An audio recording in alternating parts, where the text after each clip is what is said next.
Okay, so I told you early on that this podcast, it was nothing more than a place for me to sit down and talk with people I found really cool and interesting. This episode was like a dream come true for me. I had the opportunity to sit down with Cristina Rosetti. Now, full disclosure, I'm a huge fan of her work. She has spent her entire academic career studying Mormon fundamentalism. Her work is respected by academics and Mormon fundamentalists alike. Her work is both uncompromising and fair. In our conversation, we cover how she became interested in Mormon fundamentalism, how she was able to gain access to so many different types of fundamentalists, where she thinks Mormon fundamentalism is ultimately going, and her experiences working to pass the bill here in Utah that would ultimately lead to the decriminalization of plural marriage. That's next on this edition of the Mormon Renegade Podcast.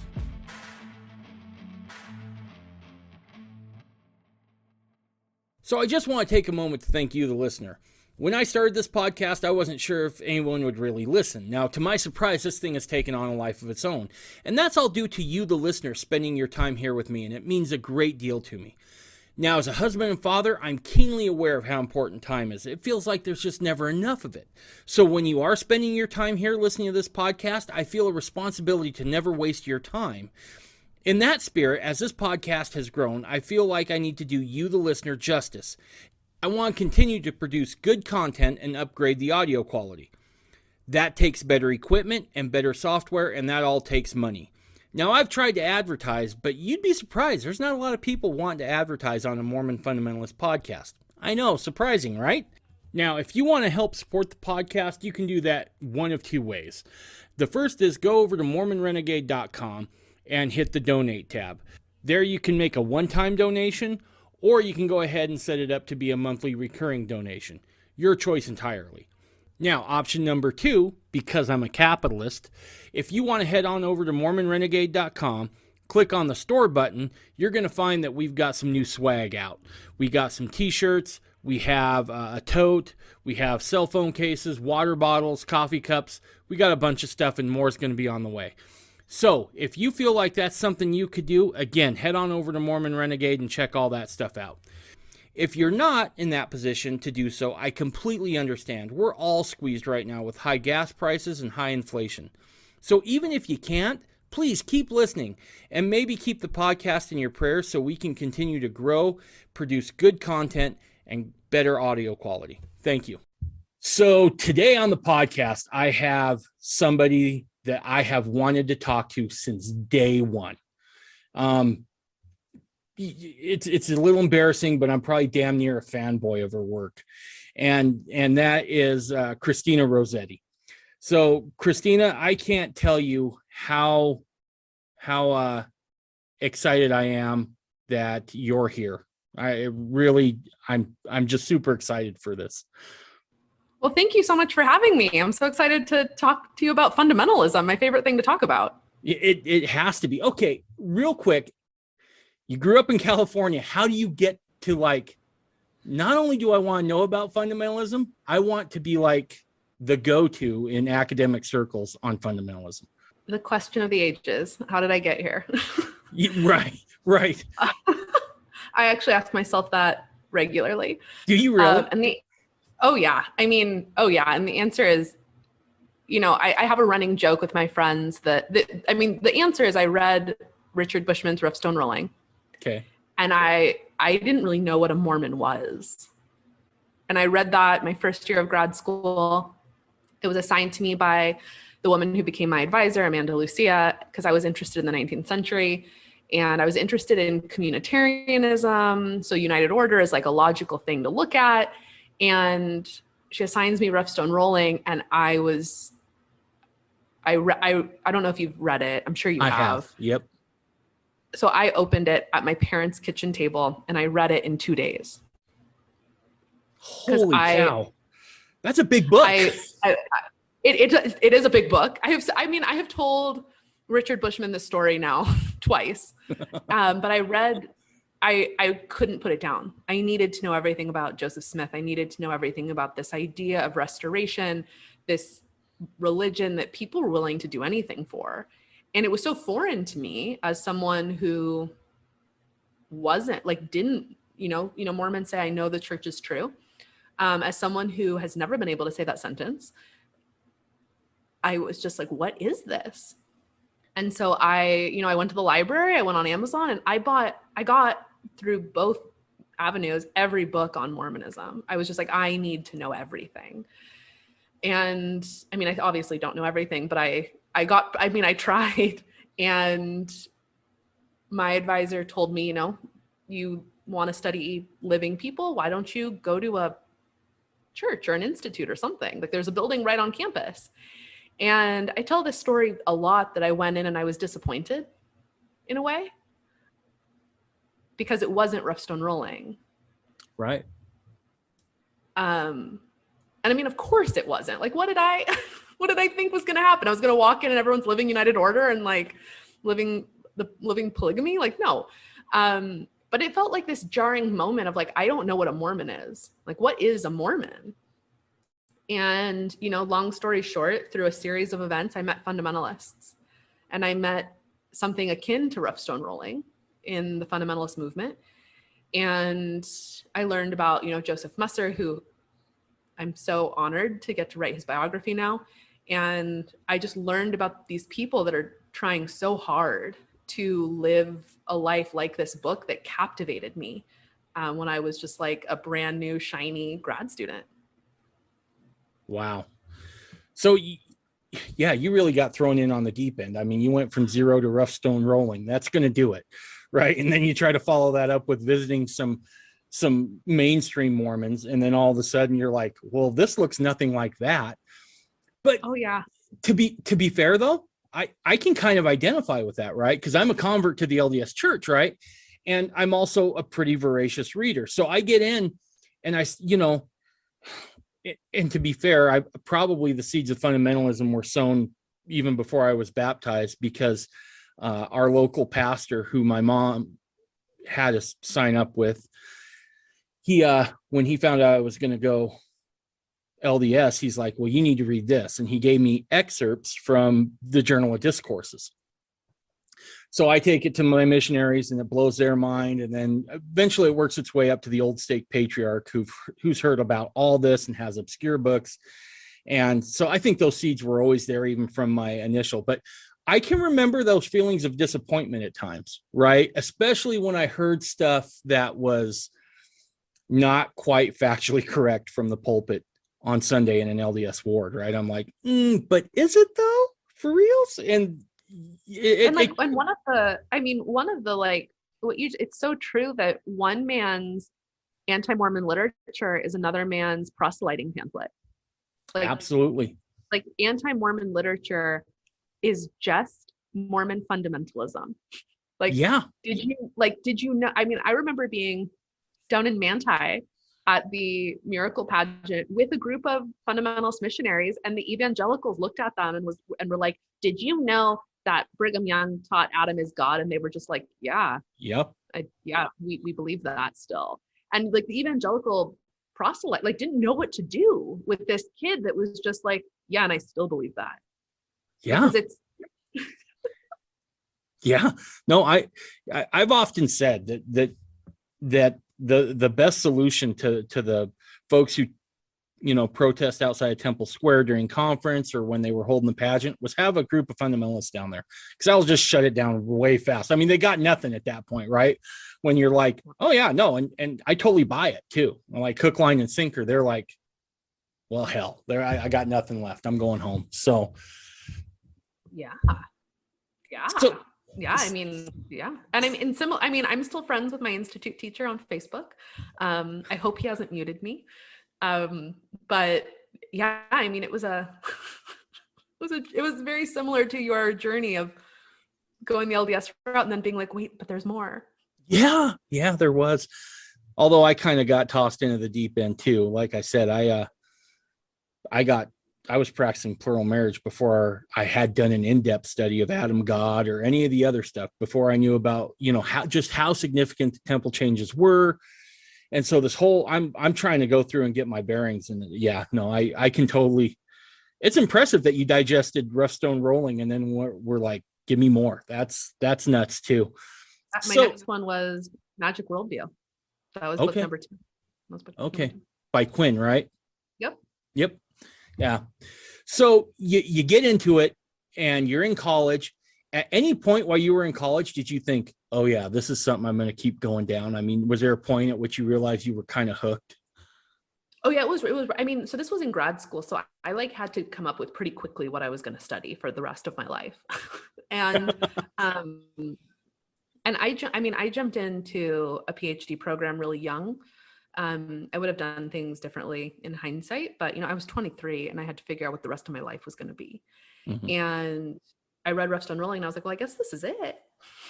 Like, I guess I'll study Mormonism forever.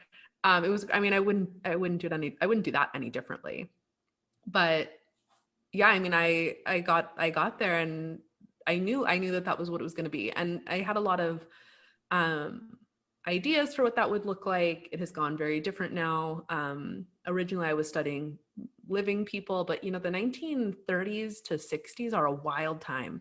Mhm. And so that's kind of really been my focus now. But I mean, there's also like just so much about the doctrinal development of fundamentalism that people don't know. And just like, everyone kind of associates fundamentalism with polygamy, but there's so much more. Right. And so it just became a love of mine of like doing deep dives into really particular doctrines that people are not familiar with.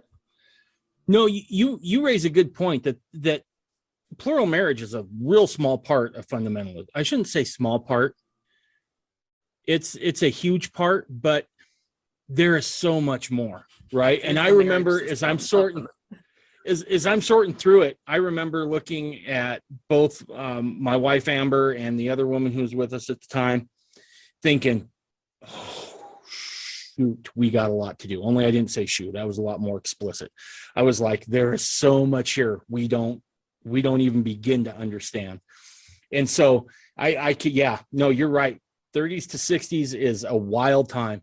So you kind of get, figure out, okay, this is what I want to do. My next question is, you've been able to gain just unprecedented access to a lot of different groups and people. How did you manage that? Because by nature, fundamentalists, I've noticed, are very cautious, right? At best cautious, if not closed off. So how were you able to approach that? It's one thing for a guy like me who's like, look, I want to know more and I believe this. Can you teach me? Right? That's a different thing than saying, maybe I want to do an ethnography on you, or, I want to, I just want to study it. How did you gain that access? That's a really good question. And I mean, I think it's a lot of moving parts. I mean, I met members of the Peterson group who, when I first, I mean, they're very online now. They have missionaries. When I first met them, I would say they were less online, but they were still pretty open. Like they were accepting converts. They were interested in people joining. They wanted to tell people about the group. So they were some of the first people I met. Now, a lot of people meet them, of course. A lot of people meet fundamentalists and never get, invited to Nevada. Right. I think the big thing is I was always very honest with what I was doing. There was never, and I think, of course, they had to believe me. People had to believe me that I was honest about what I was doing, but I never, and still to this day, like I've never lied about my intentions or what I was doing. I always was just like, I have no intention of joining. But I think there's multiple stories here that the world needs to know. And I'd like to tell them if you would trust me to do that. And of course, people, again, had to be willing to let me come in their house and meet their children and like talk to them. And that's scary when there's like this random Gentile girl from California, like showing up at your home. But I think it was a mix of just, and honestly, I think the other thing is people don't ask to. And that sounds strange, but I mean, I don't think most people are like, oh, you're a fundamentalist Mormon, can I come over? And that sounds wild, but I spent a good portion of my life just asking people if I could come over to their house and ask them like really personal questions, which again, not everyone wants that. But some people were willing to. And so I think the big thing is I was willing to just be like, hey, can I come over? And I did that with a few groups. Some of them, you know, turned into friendships, others didn't. But I think I was honest about what I was doing. I was willing to ask to come over, and people were willing to like gamble that I wasn't going to do anything to harm their families. And on the contrary, I mean, my experiences with fundamentalists led me to lobby for SB 102, the bill that decriminalized polygamy in Utah. And so I think my continued actions showed that I wasn't a jerk. At least I hope not. Right. No. And to be honest, that's one of the things I've always respected about the work you did do, is that, and continue to do, is that while you're not going to sugarcoat anything, you're going to just kind of call balls and strikes as you see them. Right. And I can I can definitely get with that idea, because let's face it. I mean, I would rather have someone like yourself out there trying to tell this story than maybe somebody who has an axe to grind, right? There's enough out there with what Jeff's has done to make the lives of fundamentalists hard as it is. So, and that's one of the reasons I respect a lot of what you've done, is because I felt like it was fair. So in this process of gaining access to these groups, and you don't have to name names, was there ever a point at which you thought where maybe you were stonewalled a little bit? Yeah. I mean, there's groups that I never asked to study. I mean, I don't study the FLDS. That's kind of a blanket. It's something I don't do. I mean, you have to talk about them when you talk about the history, but I don't study them. They don't talk to outsiders. You know, most of them, there's a select group that do, but most FLDS do not talk to outsiders. And so that was something I just knew like was not going to happen. So I didn't try.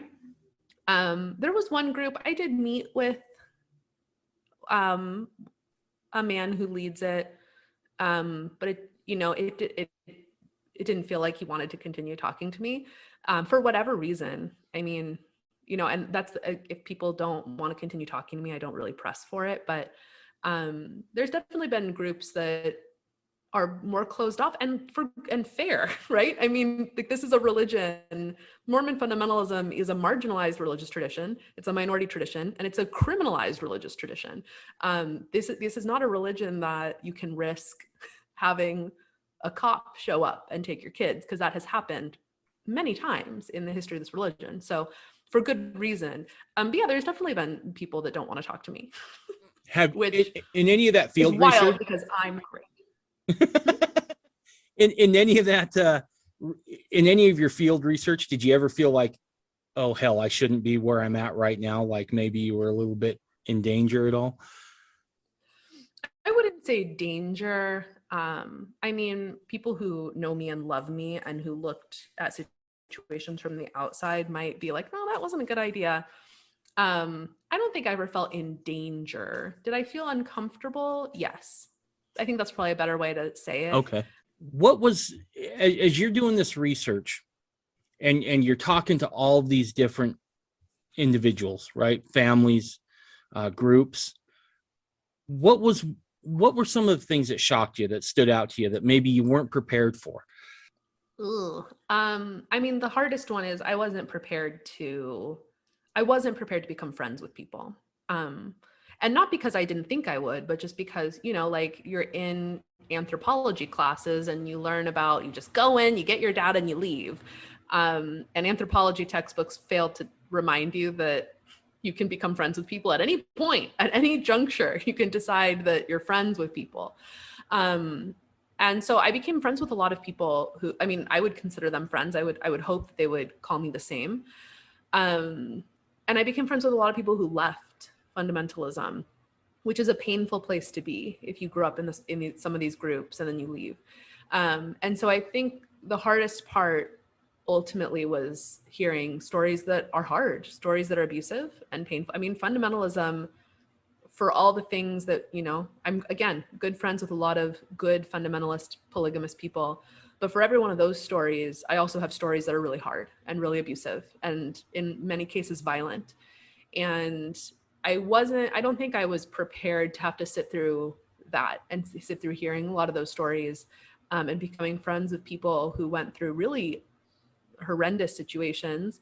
I've talked very openly that one of my good friends died. He was, his name was Roy Jeffs. And he died a few years ago. And I wasn't prepared to have to do that, right? Like you don't think when you decide to study a group of people, you don't think that you're going to end up at a funeral at some point, but sometimes you do. And so I wasn't prepared for that part of studying a group of people, is having that group of people not, I mean, the Mormon fundamentalists I know are not just subjects to me, right? They're people that I'm friends with, that I talk to, that, you know, I love so many of the women that I've gotten to know. And so I wasn't prepared for what that comes with a lot of the time. And a lot of the time it's not, it's not fun. Right. So there's two things I want to dovetail that response off of, because I find it interesting.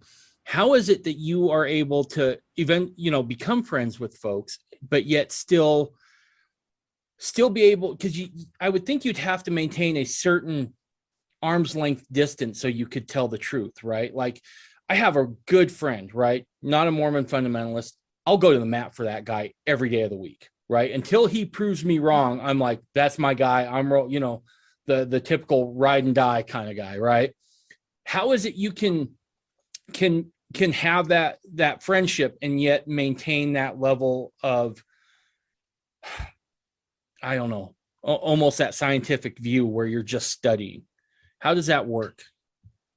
My advisor, she's joked that like I went into the field and never came home. Okay. And that's true.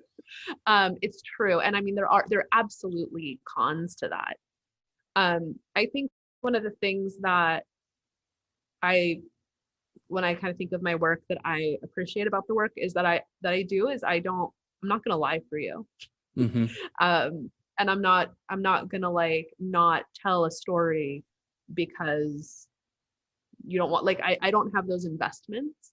Now, if that means, if this is a situation of like, I mean, I don't know, I can't think of an example where that would be different, but I mean, the Law of Purity article that we were talking about off air is probably the best example of that. The Law of Purity is not talked about in a lot of fundamentalist groups. Its history is not talked about. It's not talked about. And I heard about it and I was like, well, I'm going to tell this story. And I got a lot of eyebrow raises of people being like, what? And I was like, well, I'm going to do it anyway. And I mean, I wouldn't have done it in a way that was hurtful or anything. Like, no one said, please don't. And that would have been a different conversation. No one said, don't do that. But I wasn't willing to like be part of this, like not talking about something just because I noticed no one was talking about it. And so I wrote about the Law of Purity. And it was just fine, which I've read the article. It's a great article. I mean, it's you did a great job in it. I don't see an issue with it. I actually have a funny story about it. I was at the BYU Maxwell Institute for a summer seminar on religion and science, and we had to write about something sciencey. And so I was like, oh, I'm going to write about this thing, which I'm sure. And I invited Ben Schaefer. I invited him because I did a public talk for the Maxwell Institute on my research, and I invited Ben. I mean, I was very open about what I didn't pretend I wasn't writing about this. And so at the Joseph F. Smith building, presented on the Law of Purity, which was an experience. But I remember when I first heard about it, I was driving to Tonopah with the missionaries, the Peterson Group missionaries. And the reason I decided this was something I wanted to write about, which I think is representative of the question you asked, is they were I was interested in the Temple Recommend, how they do that. And one of them, he was kind of a new missionary. And he was just like going over the stuff, and he was like, oh, and do you keep the Law of Purity? And I noticed the other two were kind of like, what? No, what are you doing? Oh.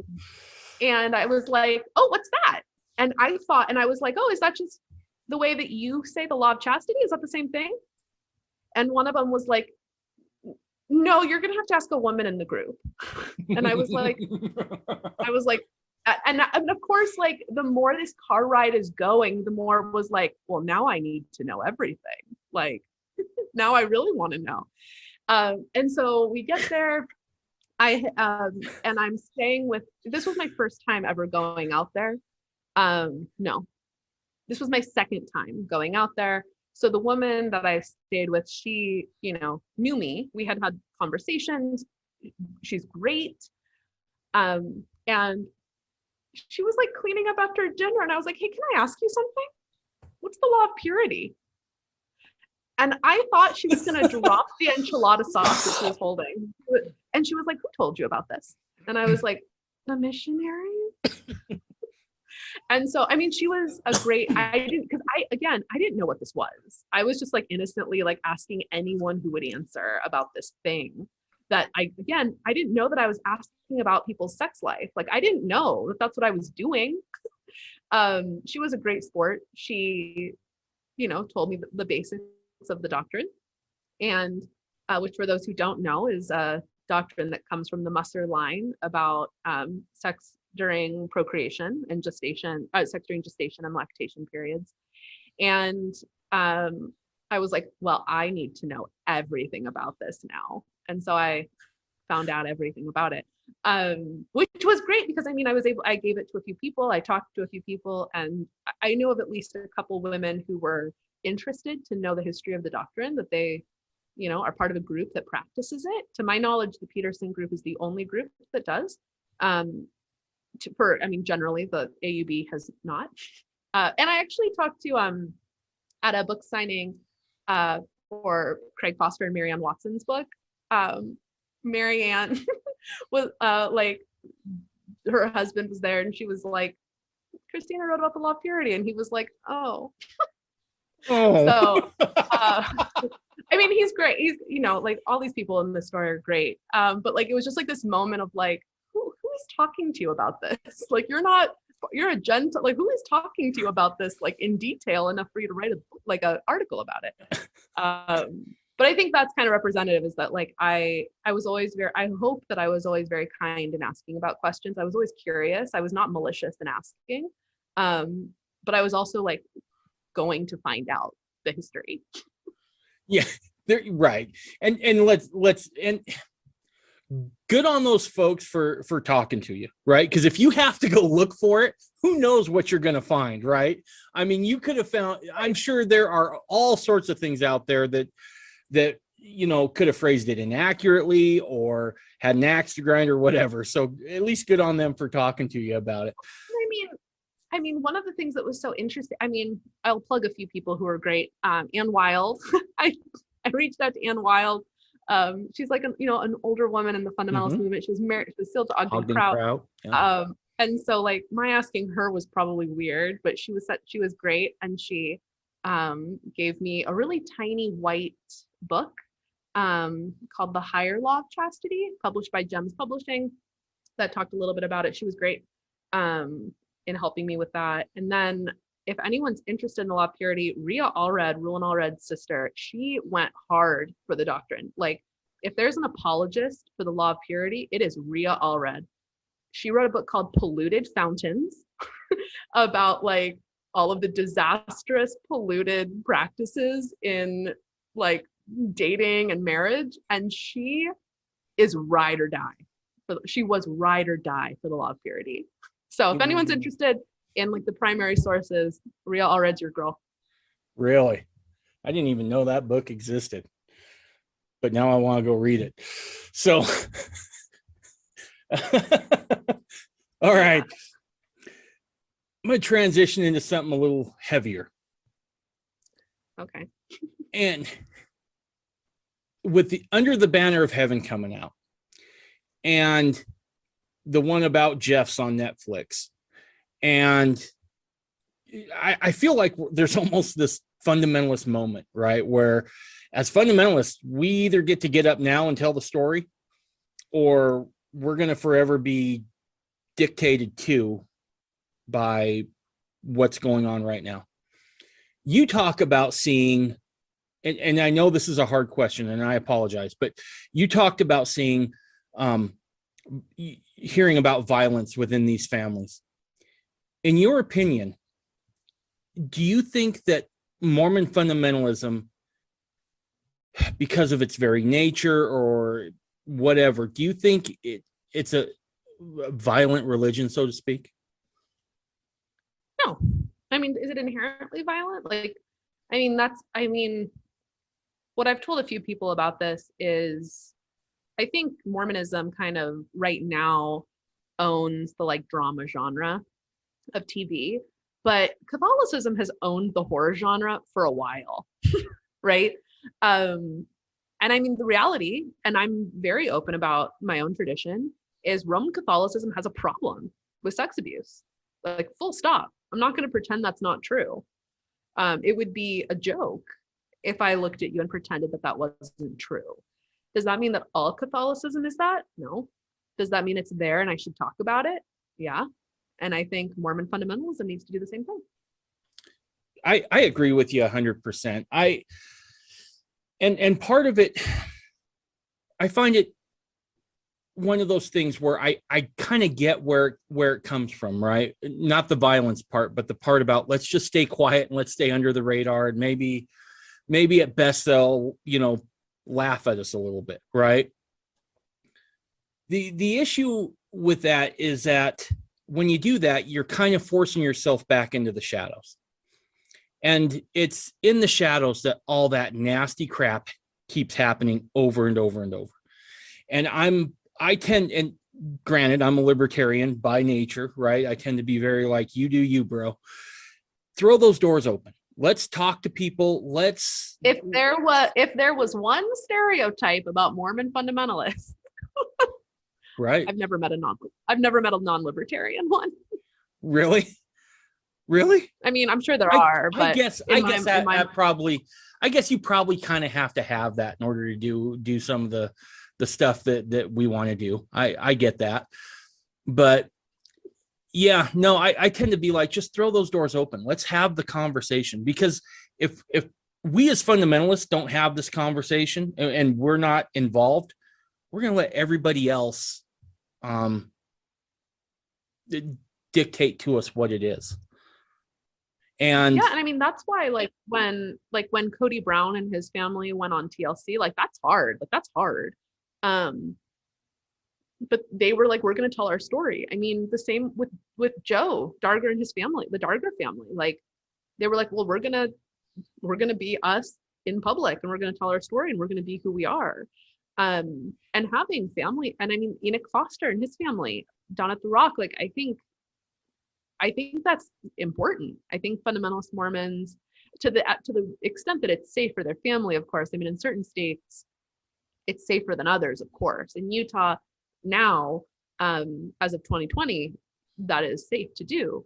But I mean, there was a lot of discourse online about Mormons should be telling Mormon stories. Most people who were saying that were LDS, but fundamentalists can and should tell their story for sure. Warren told a very loud story, and other people need to now tell a story. Yeah, no, I agree totally. And that's, and I think that just helps to dispel all the rumors, all the crap that's not true.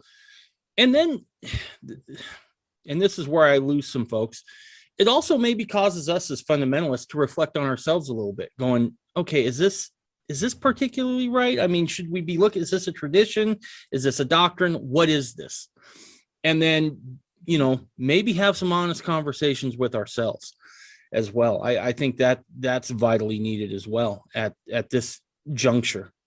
Yeah. And I mean, I think that's one of the reasons I'm so interested in like the history of certain doctrines in fundamentalism. I mean, the priesthood ban is something that Moroni Jessup and I are going to be talking about at Sunstone, about when did it become a fundamental? Like, when did that become something part and parcel to the fundamentalist movement? Most doctrines in fundamentalism, I don't want to say most, but many doctrines in fundamentalism don't just, I mean, they're not these fundamentalism has this belief in like doing exactly what no one is really doing everything Brigham Young did, right? Everyone is doing some variation. I mean, something like placement marriage, which Warren became notorious for. People are watching this on Keep Sweet right now. And placement marriage doesn't emerge as something they're really talking about until the 1940s, when they start happening under John Y. Barlow. This isn't a long-standing tradition. And so I think having those hard conversations of what is the history of what we do? Why do we do what we do? Can it change? Can it not? I think those are hard conversations, but that's a healthy thing to do for any group of people. Yeah, I think a little bit of self-reflection goes a long ways, and have some honest conversations. And those are tough to have, right? I mean, and to be honest with you, not everybody in fundamentalism is ready to have that conversation, because if it's a public conversation, being in the public isn't really what they want to do, right? I mean, a lot of these folks still bear, I don't know, those societal scars from things like Short Creek and that sort of thing, which really, drove home this fact, you be quiet and, you keep this under wraps, or, we're going to get, our kids are in danger, sort of stuff. So I think it's one of those things. Just out of curiosity, what was your thought on Under the Banner of Heaven? I liked it.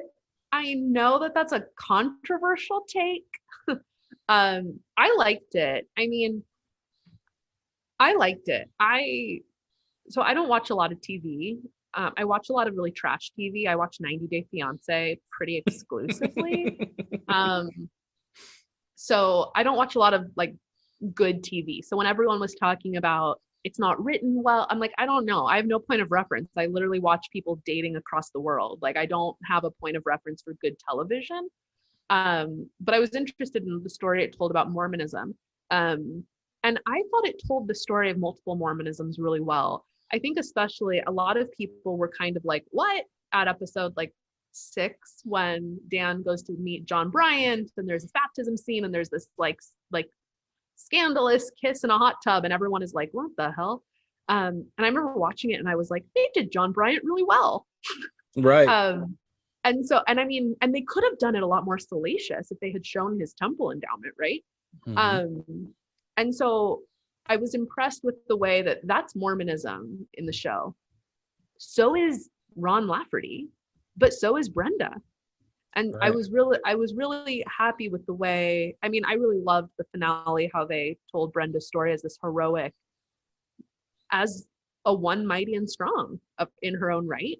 And so I really liked how they told the story of Mormonism. The big critique is it argues that Mormonism is inherently violent. I don't like the book. I don't like Krakauer's book. And so I understand the concern there, but I think it told the story well. If you don't like the true crime genre, you're not going to like it, but you also don't have to like it. You're allowed to not like it. I watched every episode, and the one I was most nervous about is when they were showing the temple endowment, right? That one I was like, oh, here we go. This is where it's going to go horribly, horribly wrong. And to be fair, I felt like they did it as tastefully as you could do it, right? I mean, they didn't go into great detail. They went into enough. And let's face it, now with, guys like Mike Norton that go out and they record the ceremony and put it online. I mean, if we're looking to try to keep that under wraps, I get it, but it's out there. So I felt like they did a good job in showing it, but yet being respectful. I liked how they did, integrate some history in there, right down to the dream mine. They mentioned the dream mine in an episode. And I thought, that's, yeah, I felt like they did all right with it. My biggest concern. And I mean, go ahead. I was just going to say, I mean, I know I'm biased in that one of my best friends was a historical consultant for it. But what I think a lot of people didn't realize is the other historical consultant, Troy Williams, he investigated the AUB. So these aren't people who like don't know fundamentalism. I mean, Troy was interested in joining when he got home from his LDS mission. So I think that's also kind of an interesting component, is that these are people who like were at least at one point compelled by fundamentalism. Right.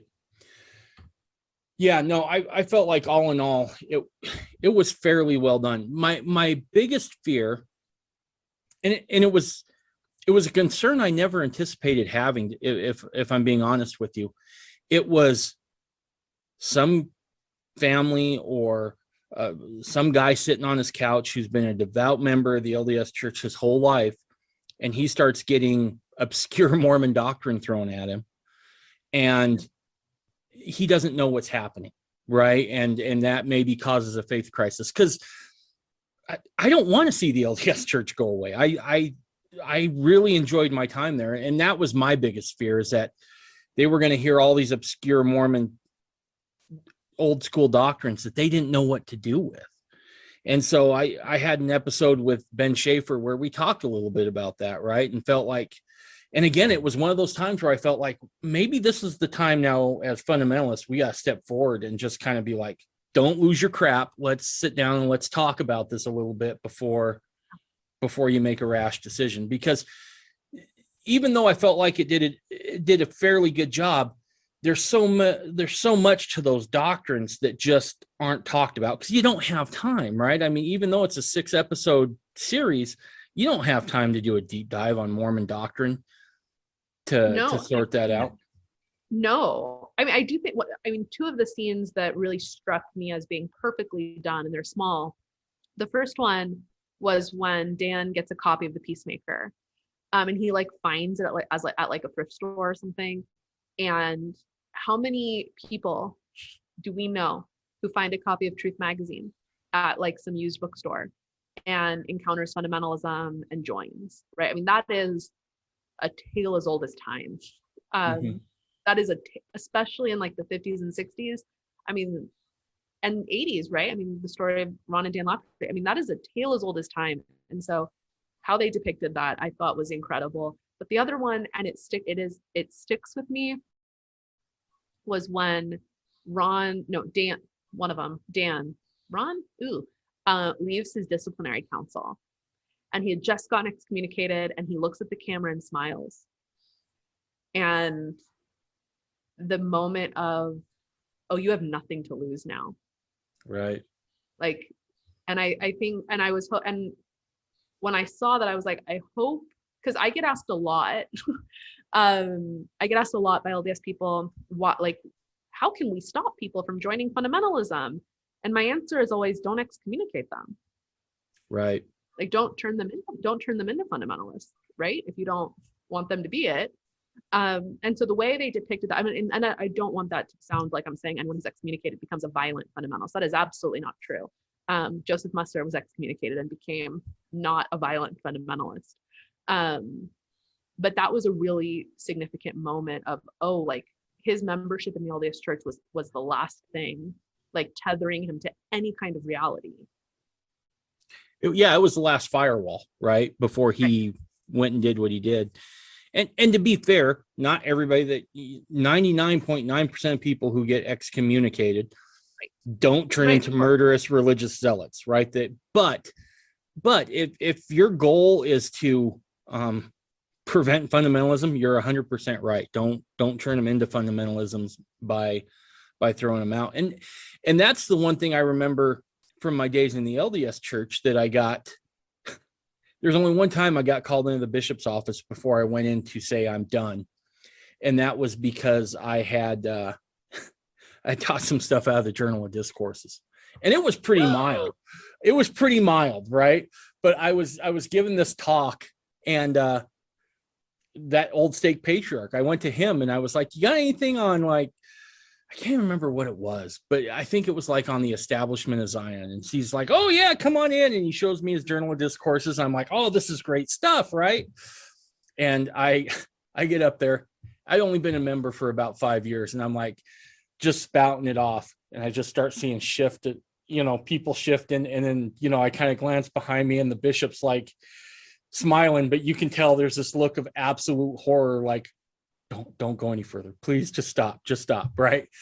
Oh no. And it was the establishment of Zion. It wasn't even like the name of Adam's wife. No, it wasn't. It was nothing like that. It was, but I mentioned JOD, and oh man, you could almost hear a collective gasp, right? And I'm like, well, I'm in it now, so I'm just going to keep going, right? Like, get this out. Oh no! And that was My brother in Christ. I could have told you. right, right. Well, and I remember I did have a talk with that old patriarch where I was like, you kind of set me up, bro. Right? Like you can't. He's like, you handled it really well, kid. You did good. I'm like, you suck. I appreciate the time you took with me, but you suck, right? But was he like LDS through and through, or was it LDS with a wink and a nod? Yeah. Because like what state patriarch is handing someone Journal of Discourses to teach out of? So I'm trying not to give away too much here because I never want to put anyone in any compromising positions. But we were in a very small rural area, not in Utah. Okay. And so where you say we remember that time where, hey, this isn't rough stone rolling, or this isn't what you read about. In some ways, it kind of was at times where I was at, right? Where it would get real close, right? And it was just because I think it was this tight-knit group of LDS folks who had a lot of older folks in it. And it was like the old plural marriage thing where it'd be like, we don't practice that, but it's a true principle, right? Kind of a thing, right?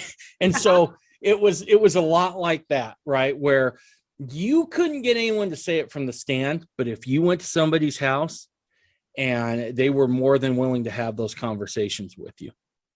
Or like the big tell is when like the way that is when people are like, I sustain the president of the church. Nelson is the president of the church of the. Yep. I see what you're doing there. Yep. Do you think he's the president of the priesthood though? Silence. Like, yep. Okay. Yep. Oh yeah. No, I in some ways I'm very thankful that I joined the LDS church where I was, right? Because I had a lot of older men who were willing to have real honest conversations. So, and that was back in 95, right? And so when the internet gets huge, and really 95, the internet was just coming online. I mean, you're talking about dial up with the old to just get online, right? And the pictures would load very slowly. About 2003 or 4 is the first time I can really remember the internet with a lot of salacious material.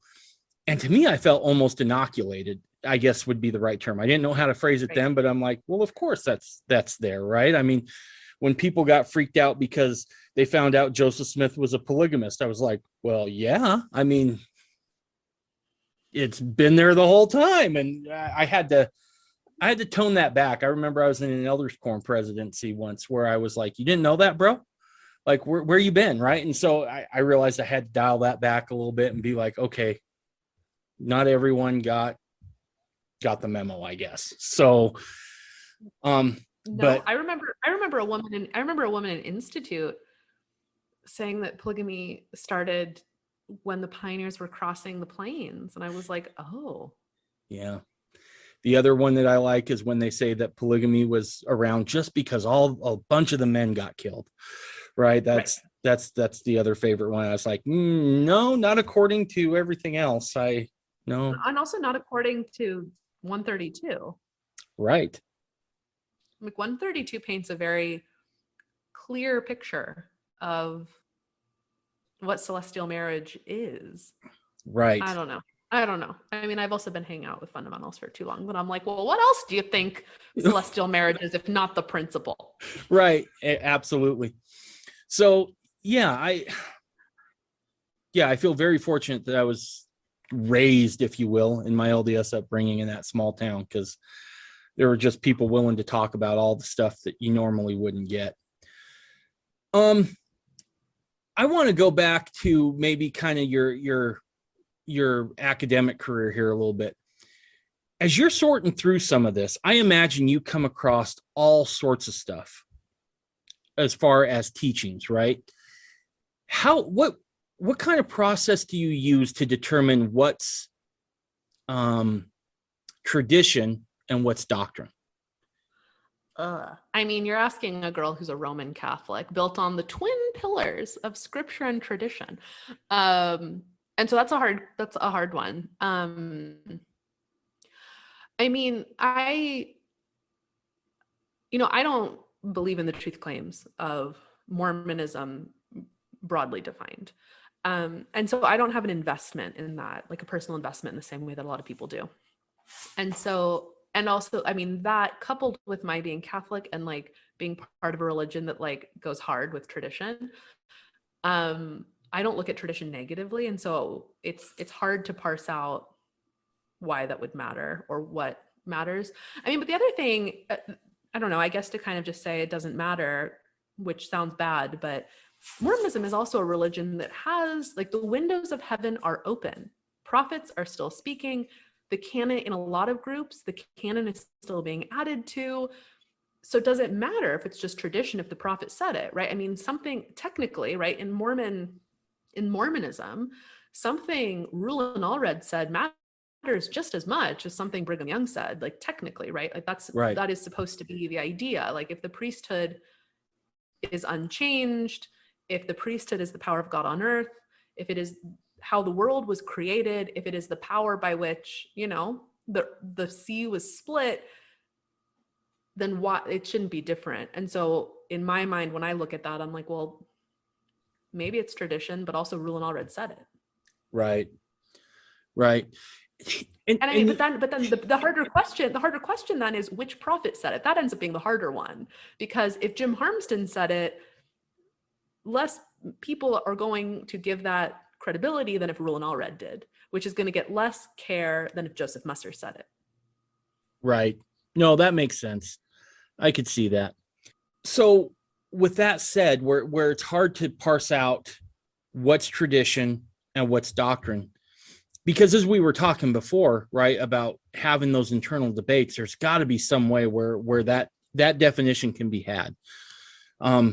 Because if we can't separate tradition from doctrine, we're kind of in some trouble, right? Because then there's all sorts of things that we can say, well, yeah, we do that because we've always done that. And then you become the great and abominable, and you are welcome to join. We take converts. It's great. I'll keep that in mind. I'll put that. That's the extent of my missionary work for my people. That's awesome. Well, that's pretty mild compared to other things I've seen. So good on you. Where do you see fundamentalism heading? Because I do feel like fundamentalism's at a crossroads. I feel like we're in a moment now where there's some decisions that have to be made. I see the independent movement growing for many reasons. I think that's I think independent Mormon fundamentalism, I don't want to like put my stamp of approval on one thing or another, but independent Mormon fundamentalism, I think, makes sense historically, given what fundamentalism was originally trying to do. The Council of Friends was pretty gung-ho on not starting a church. I mean, and whether or not things change at a certain point and the church goes into apostasy, that can be debated among different groups. So I think their idea has a historic grounding that this newer focus on establishing churches doesn't. And I think a lot of that is keeping a church together is hard. I mean, It is like, what?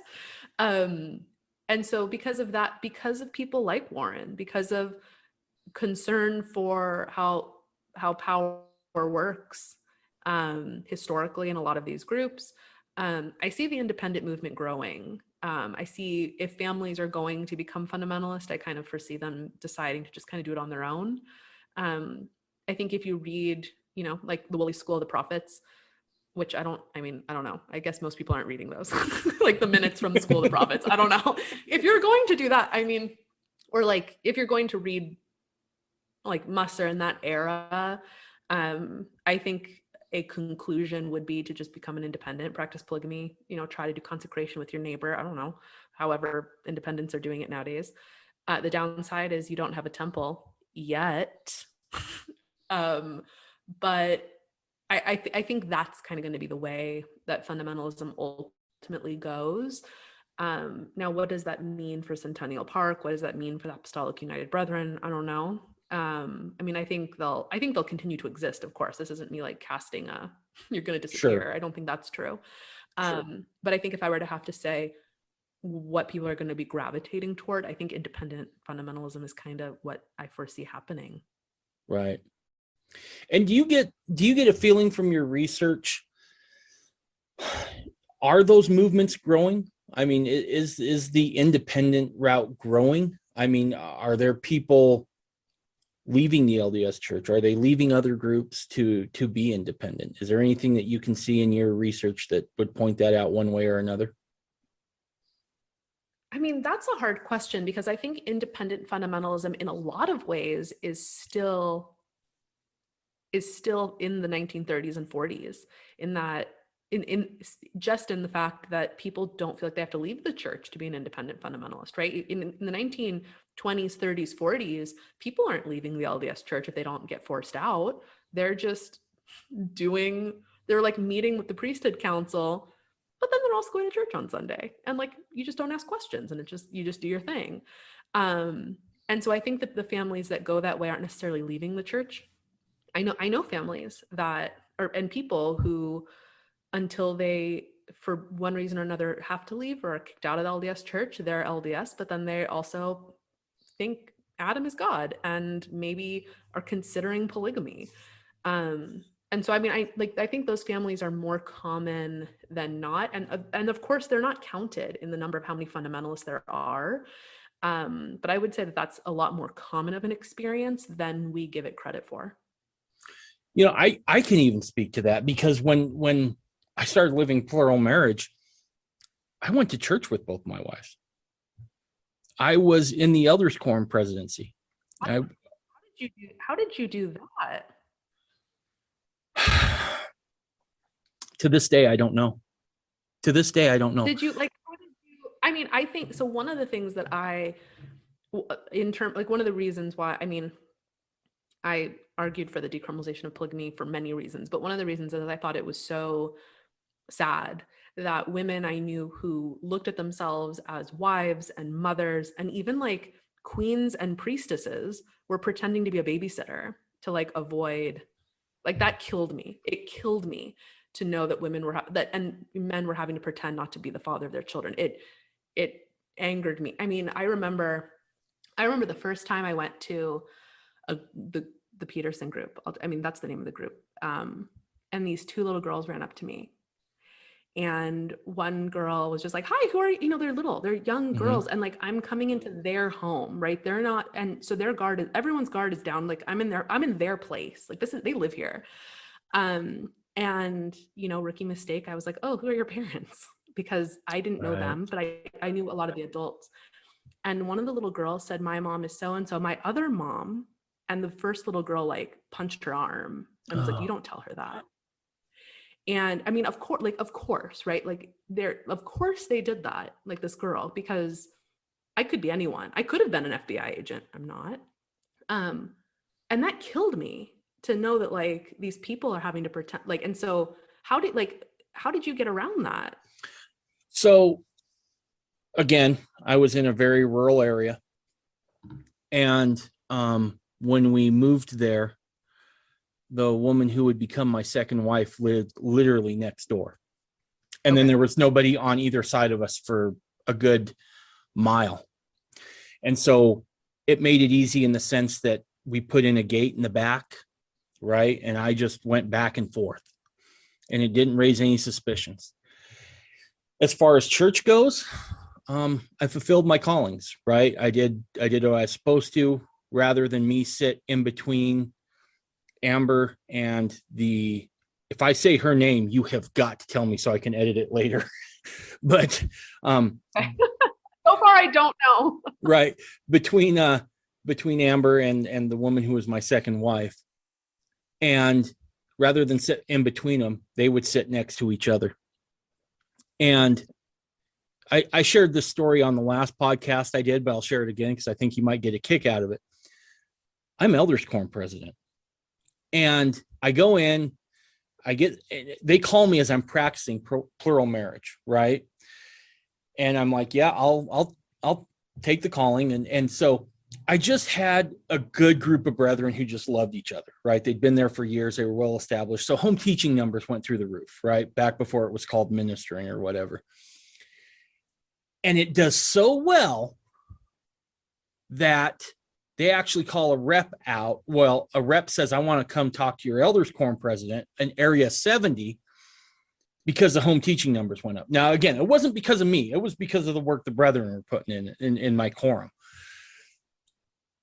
So pardon the expression. I hope I don't offend you, but when I get the text from the stake president saying, hey, elder so-and-so wants to meet you to discuss why your home teaching is so successful, I remember both Amber and the other woman who was my wife, I just went, oh, okay. And I remember I looked at him, I went, oh shit, right? Because, you're taught these are representatives from the Lord, and they're going to look right through you, and they're going to be able to see everything you've done. So I got to stew on this for like 2 weeks, right? 2 weeks, I got to stew on this. And we're making plans, right? Okay, look, if this goes bad, I'm sure it's going to come out because he's in area 70, right? He's just under an apostle. We're just going to have to grin and bear this, and then we're going to move, right? That's the thought, right? We'll take our Xing and then we're gone. Yeah. Well, to be honest, I know it sounds silly. I'd already moved to, Maryland and back, right? I don't have a problem pulling that trigger if I have to. I'm like, whatever, to protect my family, we'll do whatever we got to do. We'll get through this. So the day of the interview comes and I'm just sweating bullets. I mean, I'm cantankerous at work. I'm sweating bullets so bad. I'm like, get out of my office. Just leave me alone. And I go to the meeting and I sit down, and he sits down across from me, and he's very personable and very nice. And I'm like, here we go. Read my soul, because I know you can. And he's asking me, how's this working? How are you getting these kind of results? And I'm like, really, I think I just got a good group of brethren. We do our follow-up interviews. I think that's a lot of it. And he just kind of leans back in his chair. And as he leans back, he's looking me in the eye. I'm like, and here it comes, right? Here it comes. And he just says, Brother David, I feel inspired to tell you that whatever it is you're doing in your personal life, you need to keep doing that. No. Yes. Yes. And I walked out of there and I got home, and both the girls were just on the front porch, anticipating what was going to happen. I was sweating it far more than they were sweating it. But I get out and they're like, well, what do you say? And I said, he said, keep practicing plural marriage. And then that was, oh boy. Yeah. That was that. So yeah, we never got found out. It was, yeah. And again, I know it's not normal, but that's just kind of how it went down. And then she ended up leaving. And I had this crazy idea that I'm just going to forget everything I learned. I'm just going to go back to the LDS church. I'm going to keep my mouth shut. And I'm just going to put my head down. And up until about 2019, I was an active member of the LDS church. And then there were some changes. There were some changes made to the temple. And again, I was in a leadership position in the ward I live in now, that, I was still in the same neighborhood, where there was just too many changes. And I had a moment one Sunday morning getting up during COVID, or right as COVID started, where I just got up and we started having some really interesting conversations at home, right? And they were great gospel-centered conversations. I remember one Sunday morning, I got up to have to go to a meeting on Zoom, and I'm like, what the hell am I doing? Right? I'm not true to who I am. I'm not. And so I basically threw in the towel at that point and walked away. But that would be hard. That would be hard to go back. Oh, it was so infuriating. Right. But I kept doing this thing where I was like, well, if at least there's a temple there, right? Maybe it's not everything, but maybe it's enough. And maybe this was just I did all sorts of mental gymnastics to try to make this work, right? And to be fair, I'd seen enough horror shows and fundamentalism that I was super nervous about the idea of going forward, right? So I was like, okay, if I can just do this bit of bending over backwards and making it work, and it just breaks, right? I mean, once you know, you know. Right. And so, yeah, that's kind of how it went down. And to be fair, my wife, who's just an absolute rock star of a woman, she knew that day would come. In fact, I remember I never wanted to mourn too much in front of my wife when my other wife left, because I never wanted her to feel like she wasn't enough. So I was like, okay, just do your mourning in private. And one night she found me kind of pissing and moaning myself on the deck. And I was like, I'm never doing this again. This is stupid. I'm just going to go back to the LDS church and keep my mouth shut. And I'm never doing this ever again. And she just looked at me and she smiled and she said, if we're called to do it again, we're going to do it. And she just turned around, walked back into the house. But yeah, I mean, yeah, she's awesome. She really is. But yeah, so I'm sorry, that was a long answer for a short question. That's kind of how. No, it's. That's kind of how we made it work. I'm so curious about your second. I mean, you can cut this out. Did you have an independent second sealing? I did. Okay. Yep. We'll talk more. I remember asking Ann Wild. I probably bothered her so much, just constantly being like, "Who sealed you to Ogden? Who sealed you to Ogden? Who sealed you to Ogden?" And like every time she would just be like, "Cristina." Yeah. Because she keeps that very close to her chest. But I've been so obnoxious to her about it.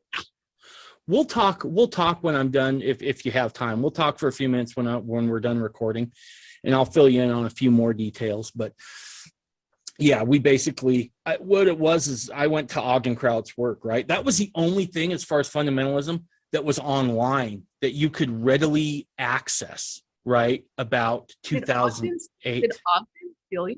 No. Ogden was long dead by then. No, I thought so, but did Kevin?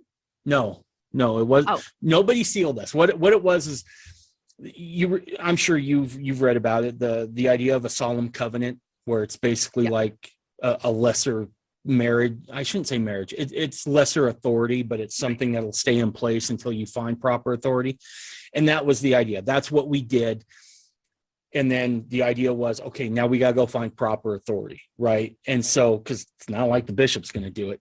So, or, we can go into the temple, although I did take my second wife into the temple many, many times. Yep. It was nuts. It was nuts. We'll talk more if you're interested.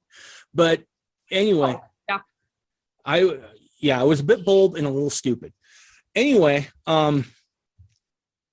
we did that, and that's how we kind of did that while we were trying to find proper authority.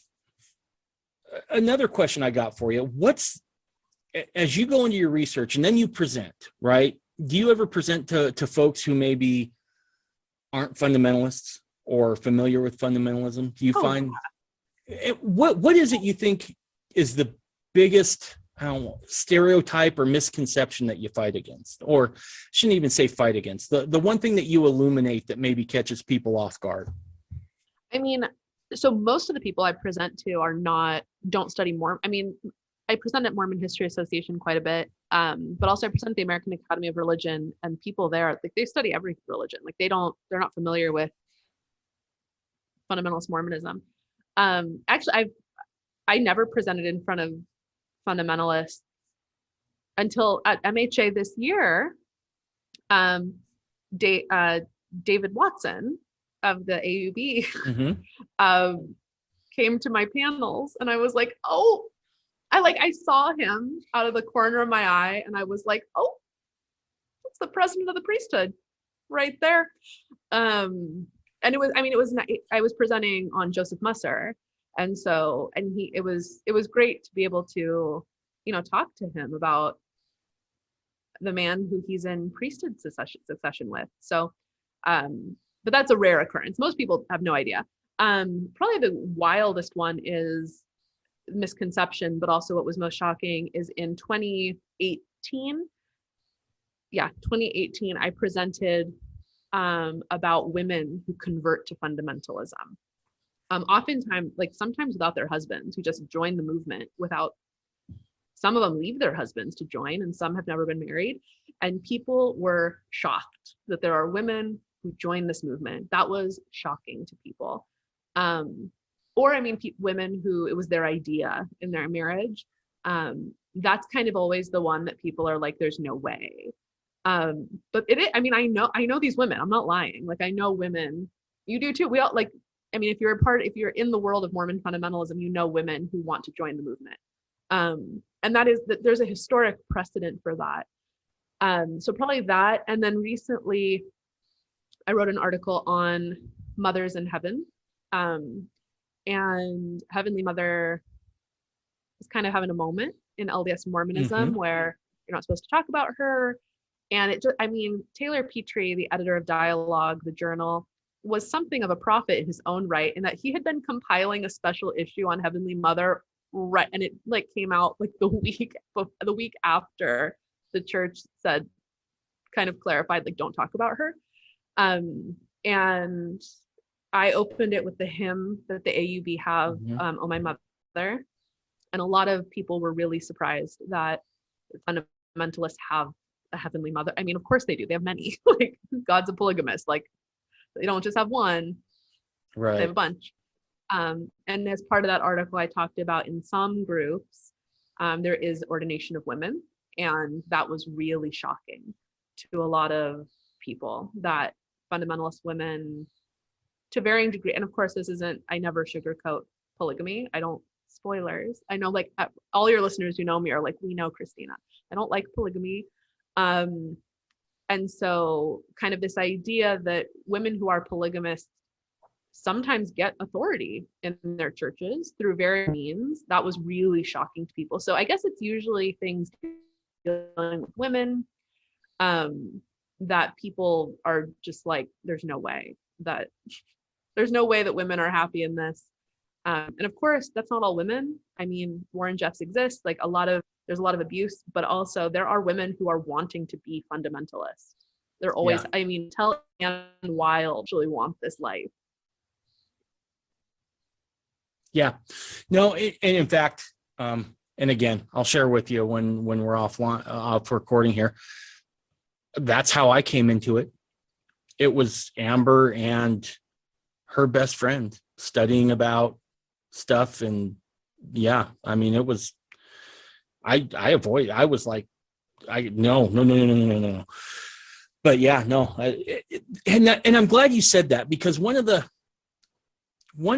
big ones that I encounter all the time, right, no matter who I'm talking to, is those women must be just beat down. And don't get me wrong, there are some. I'm not here to tell you that there's not, but there are a lot of strong women within fundamentalism, and that's one of the things that has always kind of bugged me, is this idea that they must be somehow beaten down or whatever.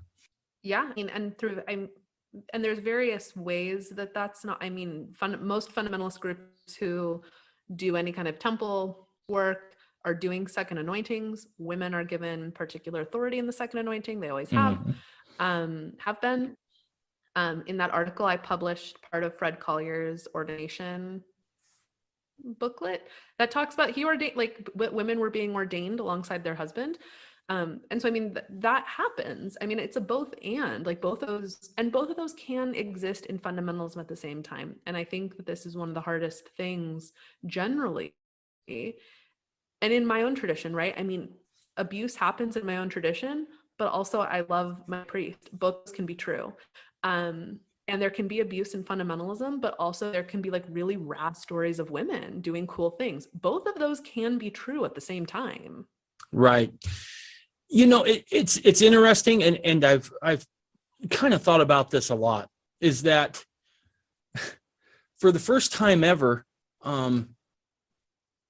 at least in my time as a fundamentalist, even when in hiding, I feel like there's an opportunity to talk about things that even mainstream LDS people are hungry for, right?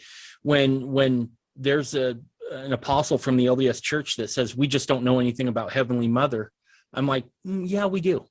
We actually really do, right? I mean, like, it may be uncomfortable for you, but we actually do know those things. And, this idea of, the ordained women movement, I'm like, it was, there are a lot of historical accounts of Relief Society presidents giving blessings and doing those things for the sisters. And so it's a weird space I sometimes feel that fundamentalists occupy, in the sense that a lot of the questions that are getting answered now or are begging for answers, I feel like fundamentalism within LDS circles, I should specify that within those LDS circles, it's fundamentalism who ultimately always kind of had the answer all along. And I think it takes. Yeah, and I mean, even something as Oh, go ahead. Sorry, keep going. I think there's a delay. That's why. Yeah, no, there's a little bit of a delay. I was just going to say, I think we're at a point where we can give some of those answers. Now, they're going to be uncomfortable answers. There's going to be a lot of LDS people who don't want to hear that. And I don't think that's something we should ever force as fundamentalists. But I don't think there's anything wrong with getting that out there. Yeah, I mean, even something as base level as who's God's God. Mm-hmm. Yeah, we know. I mean, and that's a hard one. Like, that's a hard one because, as God once was, we have the couplet stands in the LDS church, the idea of eternal progression stands, the idea that God was once a man. But the big kind of, my lingering question then is like, all right, well, who's Grandpa God? Like, who's he? And like, from fundamentalism, like, I know his name's Jehovah in some groups. And that's something that has an answer historically. Right. Yeah, absolutely. So yeah, I sometimes feel like as fundamentalists, we occupy this weird space where, certainly from like the more feminist parts of the LDS church, there's a lot of answers to be had in fundamentalism. The problem is it walks hand in hand with polygamy, and it can create a lot of cognitive dissonance. Yeah, I mean, it's a hard thing, especially with women's ordination and Heavenly Mother. In Mormon cosmology, there is a Heavenly Mother. She comes with polygamy, right? Mm-hmm. There is being ordained a queen and priestess. Historically, that meant polygamy. And if you look at the biggest advocates of talking about Heavenly Mother, the one is Eliza Snow, right? I mean, she wrote "Oh My Father." Eliza Snow was like, you can make an argument that she came up with it, right? I mean, she's the one that, like, we know this doctrine from first. And she was simultaneously one of the biggest advocates of polygamy. Like, that it was a very enmeshed reality in 19th century Mormonism. Yeah. It's an interesting space, and it's kind of an interesting time, because not only do we have those kind of questions being asked, but we also have things like Under the Banner of Heaven, and we have the one on Netflix, where, again, I just feel like we're in this fundamentalist moment where we could really step forward now, right? I don't think we have to worry about persecution like we did back in the old days, right? I think certainly if you're abusive, you should have something to fear. But if you're not abusive and you're living, and I'm saying this from an outsider's perspective, an alternative lifestyle, well, there's a ton of alternative lifestyles out there now. And I feel like we're in a spot where maybe it's time we take that step forward and just let some of that knowledge out. Yeah, that was that was the big thing that, there was multiple avenues of approaching like decriminalization.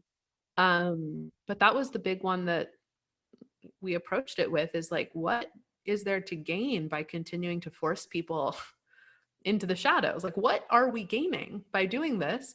Polygamy has been illegal for over 60 years, and Warren Jeffs still existed, right? So, and the great irony, if there was ever someone that we were going to prosecute for polygamy, it would have been him, and we didn't. Yeah. He was not prosecuted for polygamy. So what is it that our polygamy laws have done? They've caused a lot of hurt for people, and they have pushed a religion into the shadows, and they've created a spectacle.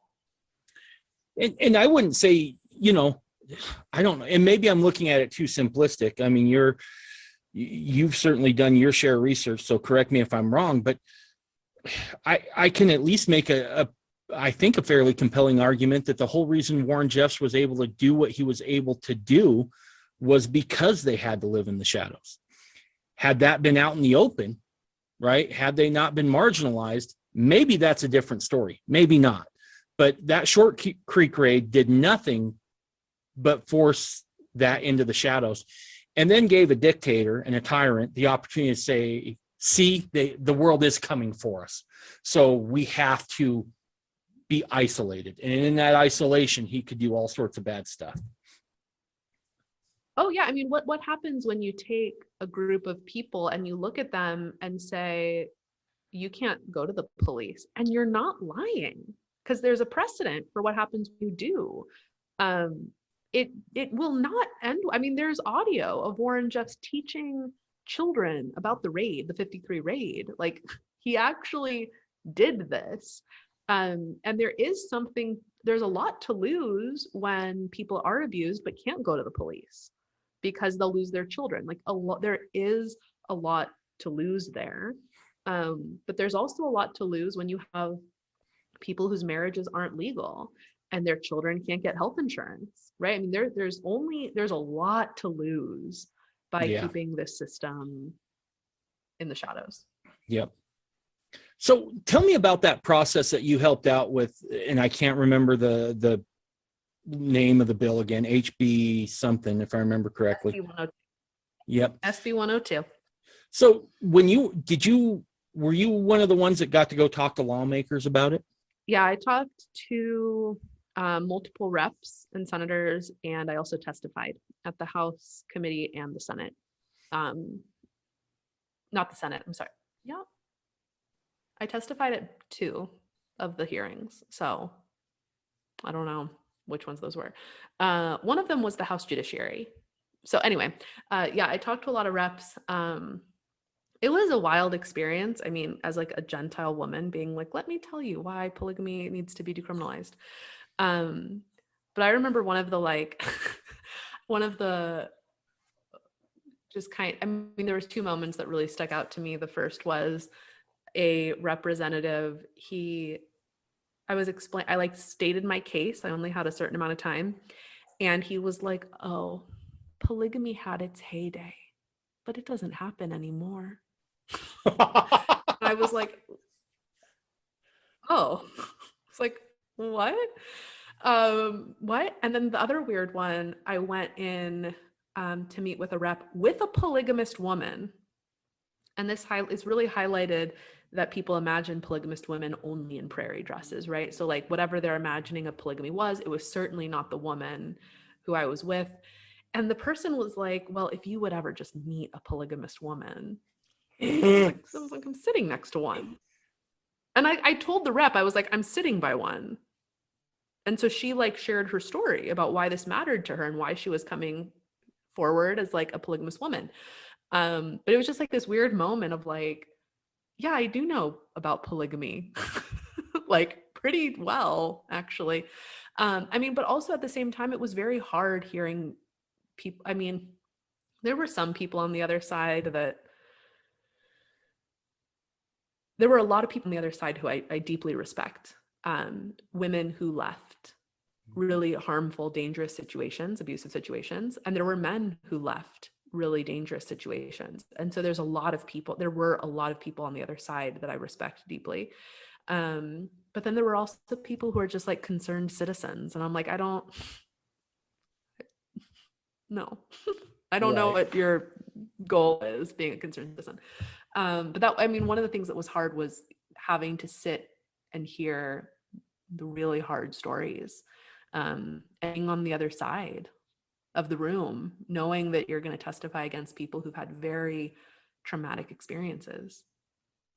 And Wow. my only answer to that, and it's the answer that I'll continue to give. And my only answer is, you had all these traumatic experiences while polygamy was illegal. Right. Right. No, you're right. And The legal status did not protect you. Yeah, and that's always the hard part, right? Is because you never want to make somebody's experience feel minimalized or any of those other things. So at the same time, you got to kind of, just call it like you see it. That would have been hard. So do you think the bill passed? Was there anyone that voted for the bill that you didn't think would vote for the bill? You think you guys changed anybody's mind? Yes. I mean, it was unanimous in the House, which was wild. It was wild to see a unanimous vote.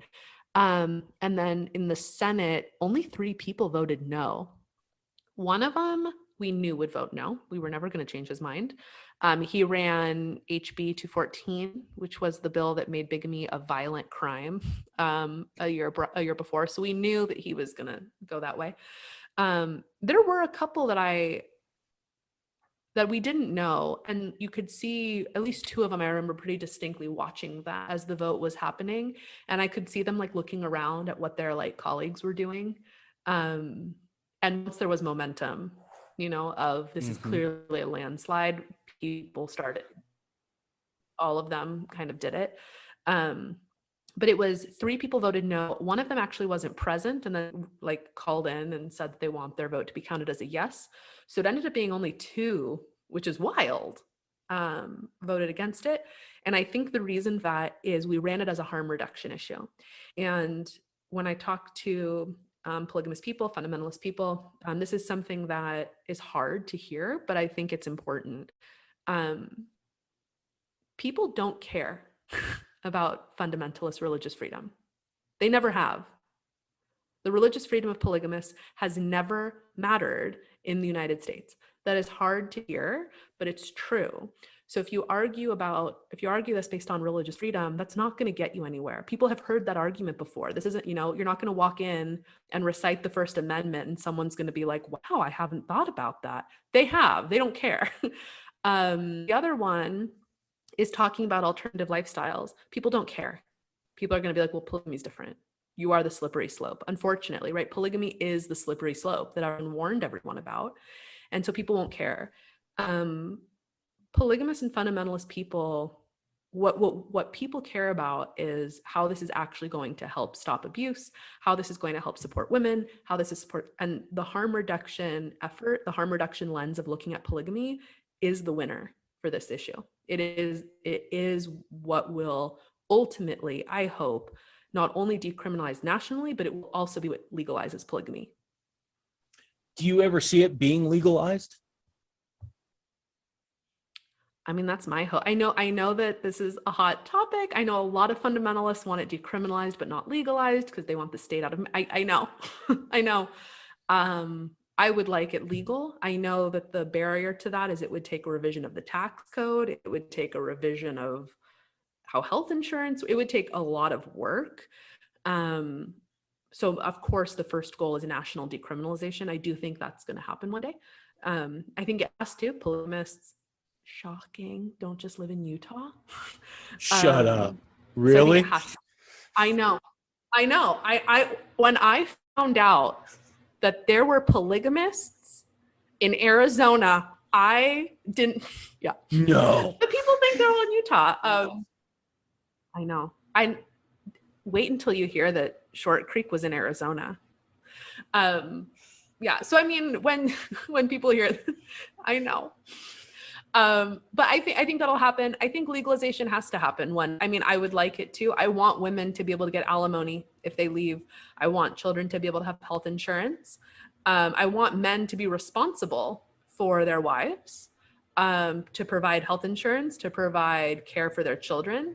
I want there to be a responsibility that comes with living the principle, like a tangible temporal responsibility. And I don't think that would Warren Jeffs had have 78 wives if he had to provide health insurance for every single one?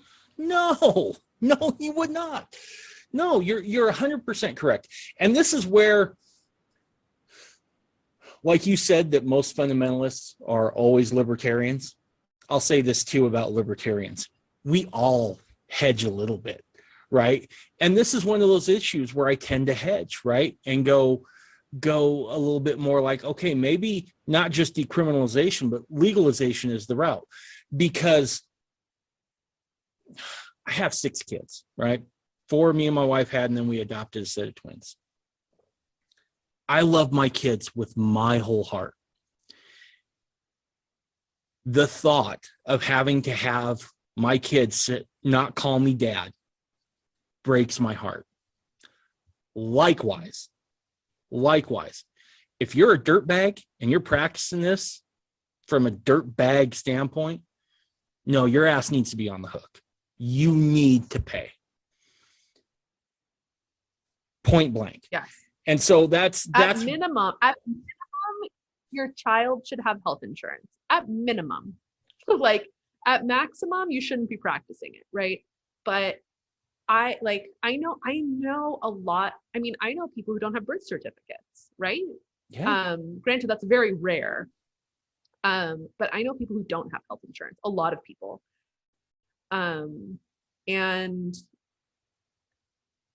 that's hard when you get sick, right? I mean, that's hard. And that's a whole different debate about how health insurance has to operate in this country. Like, it's a whole different thing. But it's tough that there are absolutely no barriers for anything of having 100 children. If you want to have 100 children, I don't care, but I want you to be financially responsible for them. I don't know why that's radical, but somehow it is. I don't think it's radical at all. I tend to agree with you on that a lot. I think that if and everyone says, well, what health insurance company is going to cover that? Well, if there's one thing I found out about capitalism, it's very resilient. If there's a market to be gained from, it'll find a way to do it, right? And so I tend to think that, you know what, maybe it starts as a cooperative and maybe it becomes full-fledged insurance. But all I know is that usually capitalism will find a way to serve a customer base. And so I'm with you. I'm like, and I'm like, and even in the decriminalization standpoint, like as someone who has kids, like everyone I know who has kids wants their kids to feel safe calling 911 if there's an emergency. Mm-hmm. And unfortunately, it's true that we continue to live in a situation where fundamentalists don't feel comfortable calling 911 if their child gets hurt. Like that continues to happen. And from my perspective, the only way to stop that was decriminalizing polygamy so people could call 911 without fear. Right. Like that was, and I think that is the game-changing argument, not only because it is compelling and it's an interesting way to look at it, but it's true. We know from nonprofits that when polygamy was decriminalized, the number of people seeking housing went up, the number of people seeking mental health resources went up, the number of people reporting violent crime went up, the number of people seeking food went up. We know by the numbers that happened. It is factually true that people sought resources from nonprofits and the government when polygamy was decriminalized. We have the numbers. Yeah. When the vote came in, where were you at? Were you in the state house when the vote went through? Oh yeah, I was in the Senate rafters watching it. Tell me what that was like. Tell me what it was like to sit there with the people that you've devoted your academic life to as that vote came down. Well, as I'm like getting emotional. So I was sitting next to Vicky, Val, and Alina Darger. The people who decriminalized polygamy, like, yes, it's Deidre Henderson and Laurie Snow, that's true. But the people who decriminalized polygamy are Shirley Draper at Cherish Families and Vicky, Val, Alina, and Joe Darger. Like, those are the people who put in the work, Joe's family, they've been a public face of polygamy forever. And Shirley, she was, for those who don't know, FLDS, she's a social worker, and she runs a nonprofit in Short Creek that does incredible work for people who are in and people who are trying to leave. And she's devoted her life to this. So seeing what this meant to them was really a big deal. But at the same time, I became convinced of this issue when Roy died. It's why I did it. I generally support decriminalization of things, but this one was for Roy. That really mattered to me. So when the vote came in, I knew I had done it. I blamed the state for killing Roy. Warren did it by extension, right? It was the state, it was the LDS Church, it was a lot of institutions. And I knew that there was a tiny bit of hope that the government couldn't create a Warren. And so that was a really big deal to me. Wow. I have more questions, but I think we're going to end there. I just want to wrap up by just telling you, I appreciate your work so much. As a guy who's kind of sat back and been a low-key fundamentalist for a lot of years, I always found your work compelling. I just want to thank you for what you've done. It's huge and it's important work. And I think you're awesome. Is there anything else you want to say in closing?